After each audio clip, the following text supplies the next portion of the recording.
नाम बलवीर है मेरा। ट्रक चलाते चलाते मैंने आधी ज़िंदगी गुजार दी। मुझे नींद, थकान या डर जैसी चीज़ें छू भी नहीं सकती। लेकिन उस रात ने मुझे समझा दिया कि कुछ सफ़र कभी ख़त्म नहीं होते। सो हेलो मेरे जिगर के छल्लो, राम राम, सलाम, नमस्कार। कैसे हो आप सब? मैं हूँ आपका दोस्त, भाई, मित्र, और आप सुन रहे हैं सर्च ऑफ हेवन 0.7, जहाँ हर कहानी में एक डर छुपा है और उस डर का मैं ही बादशाह हूँ। So like, subscribe, comment and share. वो रात याद है मुझे। भारी लोहा लदा हुआ था ट्रक में। हाईवे सुनसान था। दूर दूर तक ना कोई गाड़ी, ना ही कोई इंसान। बस पहाड़ों की खामोशी और हेडलाइट की धुंधली रोशनी। घड़ी में ठीक 12:07 हो रहे थे जब मैंने उसे देखा। सड़क किनारे एक पुराना ढाबा, जिसकी दीवारों पर तेल के दिए जल रहे थे। हैरानी तो इसलिए हुई क्योंकि उस इलाके का हर ढाबा पिछले 10 साल से बंद पड़ा था। कई हादसे हुए थे ना वहाँ पे। हर किसी ने वो जगह छोड़ दी थी, पर ये ढाबा तो चमक रहा है जैसे रोज खुलता हो। पेट खाली था तो सोचा थोड़ा चाय रोटी खा लेता हूँ। ट्रक को किनारे लगाया और भीतर चला गया। पर जैसे ही मैंने दरवाजे को धकेला तो पुरानी घंटी अपने आप बज उठी। अंदर गया तो धुएं की गंध और लकड़ियों की जलती हुई चटक थी। और वहीं बीच में एक बूढ़ा आदमी बैठा था। उसकी आंखें बिल्कुल सफ़ेद थीं, इतनी सफ़ेद कि लगा जैसे पुतलियां ही नहीं हो।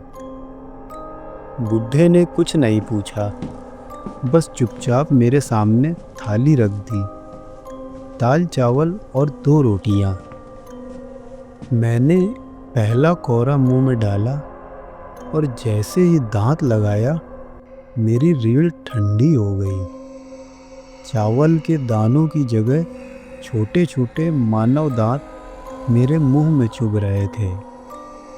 मैंने थूक दिया, मगर थाली में अब भी वही साधारण खाना दिखाई दे रहा था।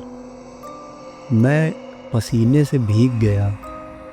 तभी वो बूढ़ा आदमी मुस्कुराया। उसके होठों के पीछे सिर्फ काले गड्ढे थे, दांत एक भी नहीं। उसकी आवाज़ धीमी थी, मगर कानों में हथौड़े जैसी गूंजी। खाओ बेटा, सफ़र आसान हो जाएगा। मैं ढाबे से तुरंत निकला और अपने कांपते हाथों से ट्रक स्टार्ट किया और निकल पड़ा।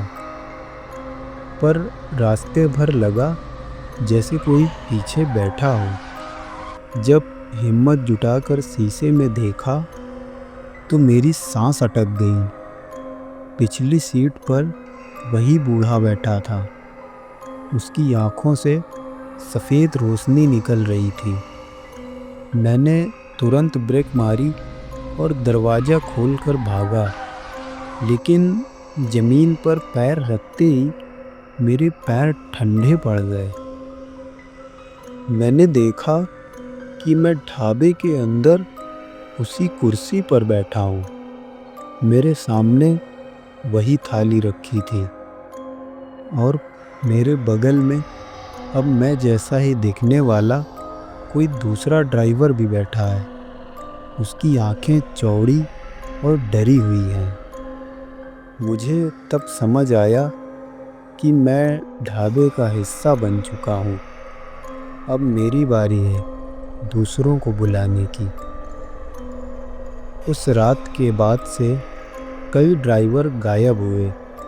उनकी ट्रकें खाली मिली और ड्राइविंग सीट पर खून से लिखा एक ही वाक्य मिलता: खाना मत ठुकराना, वरना सफ़र कभी पूरा नहीं होगा।